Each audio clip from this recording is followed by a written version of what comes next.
Nabi Musa dibuang ke sungai Nil oleh ibunya sendiri. Nabi Yusuf dibuang ke sumur di tengah gurun oleh saudara-saudara kandungnya sendiri. Nabi Muhammad diyatimkan oleh Allah sejak kecil. Sejarah membuktikan bahwa dari proses yang nampaknya penuh derita itu telah mencipta karakter yang sangat kuat dan hebat bagi manusia-manusia unggul di zamannya masing-masing. Maka siapapun yang ingin punya anak hebat, anaknya harus dibuang. Bapak ibu harus tega buang anak. Kemana buangnya? Ke sekolahan, ke pondok-pondok, begitu ya. Anaknya aja dikeloni terus. Anakan pisang itu tidak akan bisa tumbuh besar selama dia nempel dengan induknya.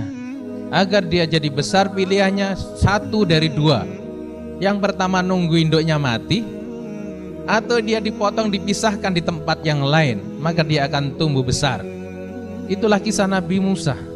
Itulah kisah Nabi Yusuf alaihissalam, di mana Nabi Yusuf ini dibuang ke sumur, kemudian ditemu oleh para pedagang yang sedang melakukan perjalanan kala itu, dan dibuang ya, kemudian dijual belikan laksana budak di pasar Mesir, dijual dengan bisamanin bahsin darahima, dengan harga yang murah, kemudian dibeli oleh pembesar Mesir kala itu. Itulah kisah perjalanan Yusuf kecil, yang dari perjalanan panjangnya nanti dia mampu mengubah peradaban bangsa Israel yang dulu terlunta-lunta, kini punya tempat, yaitu Mesir. Walaupun akhirnya nanti setelah Yusuf meninggal, orang-orang Yahudi di Mesir ini di bawah rajanya yaitu Fir'aun menderita lagi menjadi budak.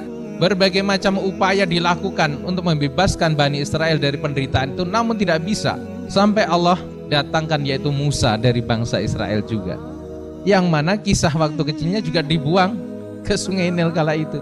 Dan dialah satu-satunya manusia yang dapat mengentaskan dan membebaskan Bani Israel dari perbudakan Mesir. Jadi nabi yang membawa Bani Israel ke Mesir, maka yang dapat membawanya keluar harus seorang nabi.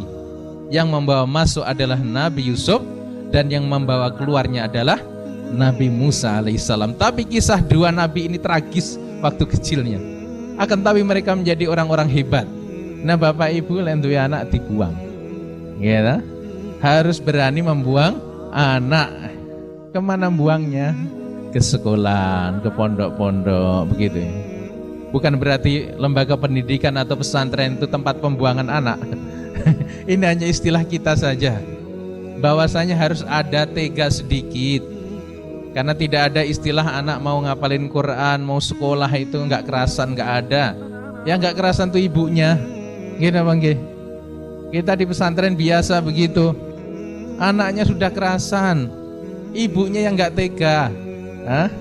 Bahkan kita ini di atas tuh banyak orang tua dari mana-mana ngontrak rumah di sana, bahkan beli tanah bangun rumah di sana. Apa tujuannya? Nemanin anaknya yang lagi ngapal Quran. Banyak di sana ini rumah dikontrak itu.